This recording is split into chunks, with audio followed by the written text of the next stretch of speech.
আসমা আপু, এক জোড়া জুতা আর কতদিন পরবেন? আসমা আপু, আপনার কি আর জুতা নাই? আসমা আপু, জুতাগুলো ঠিকমতো ওয়াশ করেন না কেন?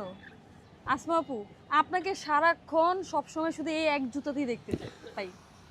এখন বিষয়টা হচ্ছে এই যে নেন, খুশি থাকেন আপনারা, নতুন জুতা কিনে ফেলছি কোয়ার্ক থেকে। এটা 2800 টাকা, তাও ডিসকাউন্টে 2200 টাকায় পেয়েছি। এখন সেটা কথা না, কথা হচ্ছে আমি জুতা ওয়াশ করলে একটা দিনও ঠিকমতো পরতে পারি না, কারণ আমি যেহেতু বাইরে কাজ করি, কত পরিমাণে ডাস্ট ধুলাবালি ভিতর দিয়ে হচ্ছে কি আমি যাই, যার কারণে আর প্রচুর পরিমাণে হাঁটা তো হয়ই। সব মিলিয়ে আমি আমার জুতাগুলো ক্লিন রাখতে চাইলেও ক্লিন রাখতে পারি না।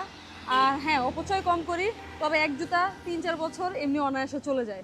লাস্ট যে জুতাটা আমি ইউজ করেছি ওটা বাটা থেকে নিয়েছিলাম, ওটা প্রায় হচ্ছে 4 বছরের মতো ইউজ করছি, 4-4টা বছর। এরপর এই জুতা কিনছি, আর আজকে আবার নতুন জুতা কিনলাম এই যে কোওয়ার্ক থেকে।